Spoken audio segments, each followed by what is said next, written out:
महाराष्ट्र, झारखंड और हरियाणा, तीन राज्यों में चुनाव।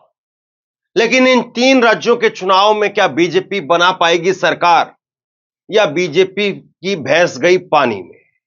सवाल इसलिए महत्वपूर्ण हो जाता है क्योंकि एक बड़े सीएसडीएस सर्वे करने वाली एक संस्था है और इस सर्वे करने वाली संस्था के प्रमुख संजय कुमार ने कहा है कि इन तीनों राज्यों के अंदर भी बीजेपी बैकफुट पर है।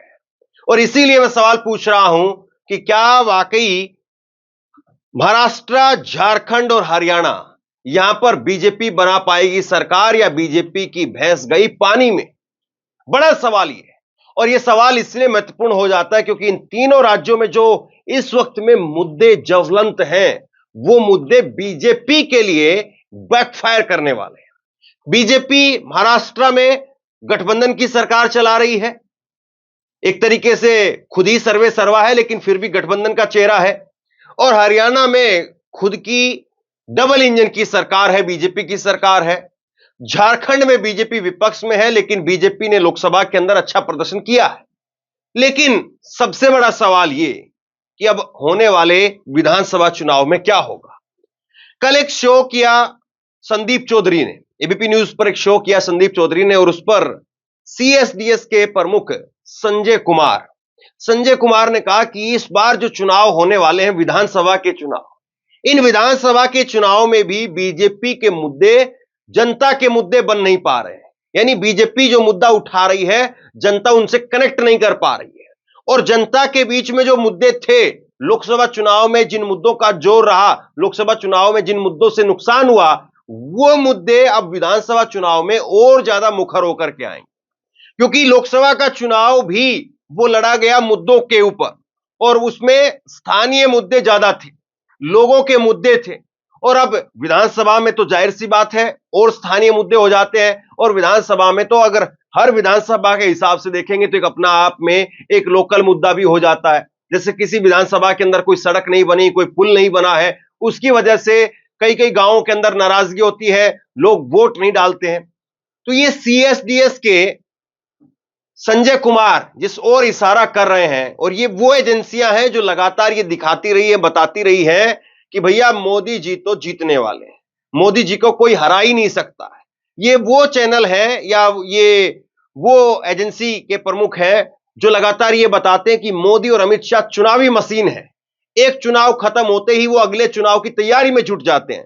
और अगर वही लोग आज ये संकेत दे रहे हैं, वही लोग अगर आज टीवी पर बैठ करके बोल रहे हैं कि भैया भैंस वाकई पानी में जा सकती है, तो क्या बीजेपी की भैंस पानी में जाने वाली है? हरियाणा के अंदर चुनाव है और हरियाणा से ही मैं इस कहावत को आपके सामने पेश कर रहा हूं कि भैंस गई पानी में या गई भैंस पानी में, तो इसका मतलब यह समझा जाता है कि बंटाधार हो गया, खेल खत्म। चलिए, तो तीनों राज्यों को लेकर के मुद्दों को भी समझने की कोशिश करेंगे। और सबसे बड़ी बात यहां पर संजय कुमार ने क्या कहा है वो भी जरा देख लेते हैं। संजय कुमार ने यहां पर कहा है, इन चुनावों में भी उन्हीं मुद्दों की गूंज होगी जिनका असर 2024 के लोकसभा चुनाव में दिखाई दिया। यहां पर सीएसडीएस के प्रमुख संजय कुमार वो कह रहे हैं संदीप को कि जो लोकसभा चुनाव के अंदर दिखा है वही विधानसभा चुनाव के अंदर दिख सकता है। कुछ लोकल मुद्दे हावी होंगे, अग्निवीर की बात होगी, बेरोजगारी की बात होगी। ऐसा तो नहीं है कि जो लोकसभा के अंदर हुआ है वही हूबहू विधानसभा में भी होगा, लेकिन विधानसभा में लोकल मुद्दे ज्यादा असर डालते हैं, ये इनकी तरफ से कहा गया। फिर उन्होंने कहा कि चाहे हरियाणा की बात करें, महाराष्ट्र की बात करें, तो यहां पर भी कुछ मुद्दे होंगे, कुछ न कुछ लोकल मुद्दे होंगे जो उभर करके सामने आएंगे। और जिसका दोनों राज्यों के अंदर जो जिक्र कर रहे हैं, महाराष्ट्र में भी हरियाणा में भी बीजेपी की सरकार है, लोकल मुद्दे रहेंगे। और भाजपा को एक तरीके से ये कॉर्नर करने में विपक्ष कामयाब रहा, मतलब भाजपा को विपक्ष यहां पर धकेलने में कामयाब रहा, ये उनकी तरफ से बात कही गई। और आगे वो कह रहे हैं कि चाहे हरियाणा और महाराष्ट्र की बात करो तो यहां पर भी यही मुद्दे सामने आएंगे जिसका वो दोनों जिक्र कर रहे हैं। और कम से कम यहां पर लोकल मुद्दे ज्यादा हावी होंगे। गवर्नेंस के मामले पर कई ऐसे मुद्दे होंगे खास करके जिसमें विपक्ष हमलावर हो सकता है। झारखंड की भी बात करें तो झारखंड में भी चुनाव है। झारखंड में वैसे विपक्षी पार्टी है, जेएमएम की और कांग्रेस की सरकार है, लेकिन जिस तरीके से हेमंत सोरेन को जेल के अंदर रखा गया, वहां से वो जेल से रिलीज हुए, रिहा हुए, तो उसकी भी सिंपैथी वहां पर दिखाई पड़ रही। तो ये उनके बयान का लबोलबाब आपके सामने, एक छोटा सा हिस्सा जरा सुन लीजिए। उन्हीं मुद्दों की गूंज होगी जिन मुद्दों की गूंज 2024 के लोकसभा चुनाव में दिखाई पड़ा।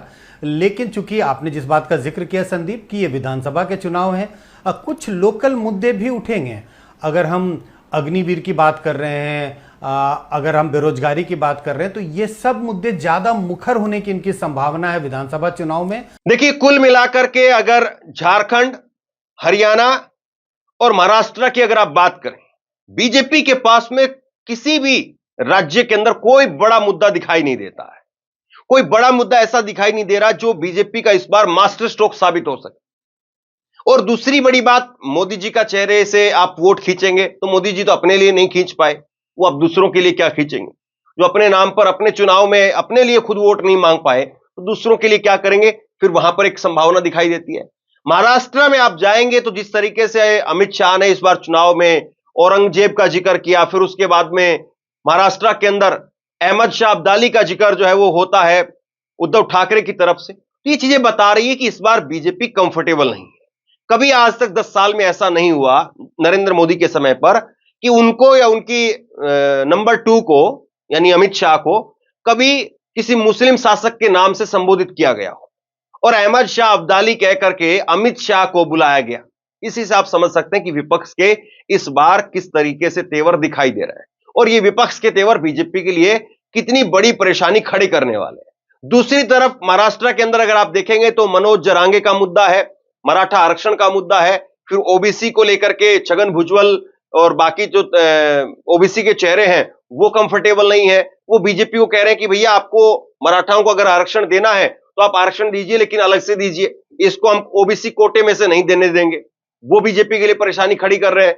मनोज जरांगे कह रहे हैं कि हमको आरक्षण चाहिए और अगर हमें आरक्षण नहीं मिलेगा तो हम अपने खुद की बागडोर यहां पर खड़ी कर देंगे और खुद चुनाव लड़ेंगे।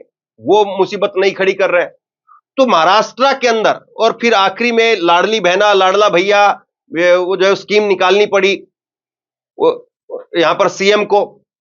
सबसे बड़ा सवाल यह है कि क्या इस प्रकार की स्कीम से महाराष्ट्र जैसे राज्य में अब की बार बीजेपी वोट हासिल कर पाएगी? जो एकनाथ शिंदे ने वहां पर लाडली बहना लाडली भैया की जो स्कीम निकाली है कि लाडली बहना को 1500 रुपए हर महीने देंगे, जिस तरीके से मध्य प्रदेश में दिया उसी तरीके से देंगे, तो क्या ये स्कीम वहां पर भी काम कर पाएगी? क्योंकि मध्य प्रदेश का अगर आप देखें तो मध्य प्रदेश में अभी भी लाडली बहनों को जो बीजेपी की तरफ से वादा किया गया था वो पैसा, उतना पैसा नहीं मिल रहा है। उसमें 150 रुपए की वृद्धि हो जाती है बस, लेकिन जो वादा किया गया था उतना नहीं मिल रहा है। और दूसरी बात, लाडला भैया के रूप में कहा गया कि 6,000 रुपए 12वीं पास को, 8,000 रुपए ग्रेजुएट को और डिग्री होल्डर को 12,000 रुपए देंगे। तो क्या ये संभव है? ये सवाल खड़े होंगे। और इसके बाद में आप महाराष्ट्र से आ जाइए हरियाणा के अंदर। हरियाणा में अग्निवीर सबसे बड़ा मुद्दा बनेगा। इस बार भी नुकसान हुआ लोकसभा चुनाव के अंदर और विधानसभा चुनाव में भी नुकसान होगा। फिर अब विनीश फोगाट का मुद्दा भी कहीं ना कहीं सरकार के साथ अटैच हो गया कि डबल इंजन की सरकार थी, हरियाणा की बेटी थी, आपने अपमान भी किया, आपने बदला ले लिया उससे। कहीं ना कहीं लोगों के अंदर ये भावना है। अभी मैंने रिसेंटली बात की थी हरियाणा में खाप पंचायत के प्रधानों से, तो उन्होंने भी इसी बात को कहा। उन्होंने कहा कि लोगों के अंदर मैसेज है कि सरकार इसमें ठीक से हैंडल नहीं कर पाई। मोदी जी जो विदेश में अपनी छवि के नाम का डंका पीटते हैं लेकिन वो उतना काम कर नहीं पाए, तो उसमें भी आप देखिए। फिर उसके बाद में हरियाणा में बेरोजगारी एक बहुत बड़ी समस्या हो गई। बेरोजगारी बहुत बड़ी समस्या हो गई और बेरोजगारी का सबसे बड़ा उदाहरण जो है वो हमें देखने को मिला कि इजराइल जहां पर युद्ध हो रहा है वहां पर भी लोग जाने के लिए तैयार हो, बेरोजगार लोग इजराइल में जाने के लिए तैयार हो। अब सोचिए कि आग में कूदने के लिए कौन तैयार होता है?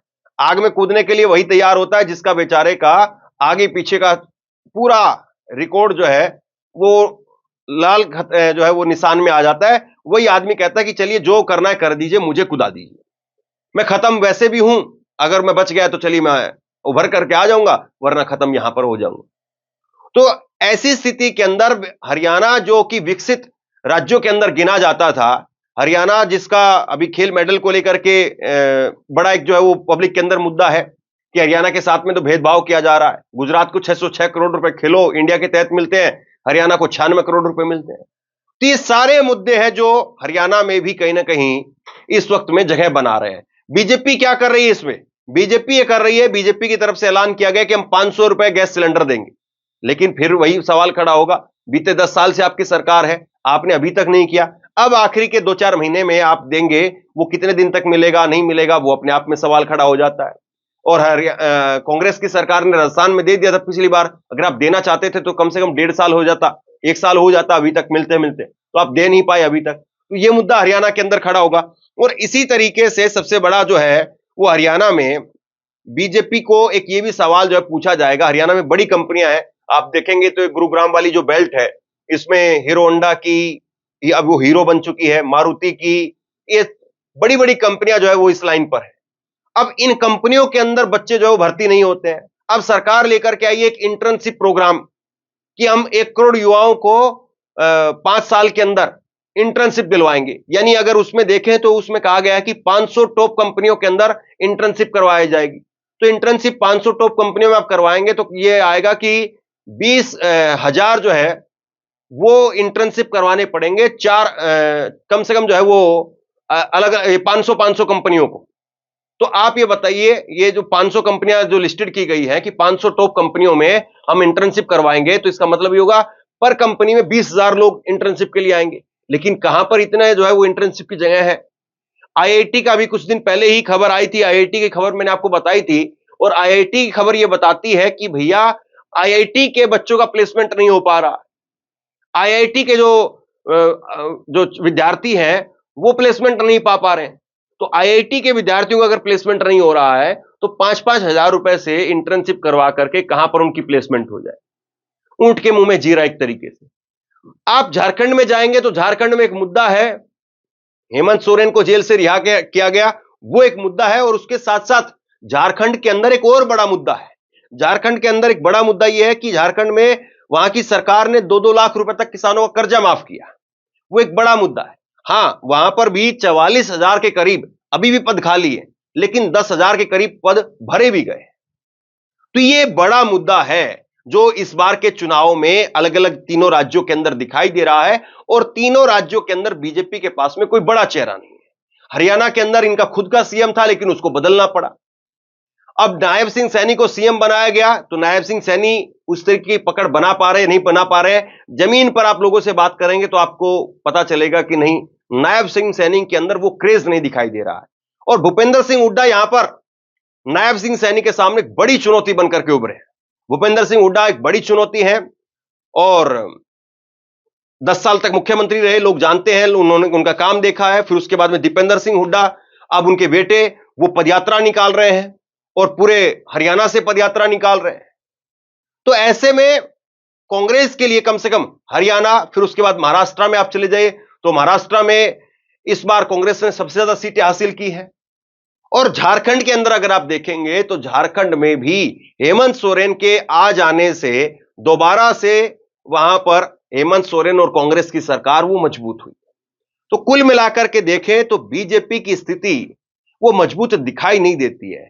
और तीनों राज्यों में अगर बीजेपी की हार के संकेत खुद वो चैनल बता रहे हैं या वो एजेंसियां बता रही हैं जो लगातार मोदी जी के शान में कसीदे पढ़ते थे, मोदी जी को प्रचंड बहुमत की सरकार दिखाते थे। मैं आपको चलते चलते हरियाणा के जो है वो खबर बता देता हूं, हरियाणा का एग्जिट पोल बता देता हूं एबीपी न्यूज का। एबीपी न्यूज ने पिछली बार 90 में से 81 सीटें हरियाणा के अंदर बीजेपी को दी थी और आई 40 सीटें सिर्फ। तो यह स्थिति है और ये इनका गुणगान का तरीका है, जो पिछली बार इतना गुणगान कर रहे थे और अगर वही अब की बार ये कह रहे हैं कि भैया इनका बंटाधार है, तो फिर आप बताइए कि कहां तक स्थिति खत्म होगी। आप क्या सोचते हैं?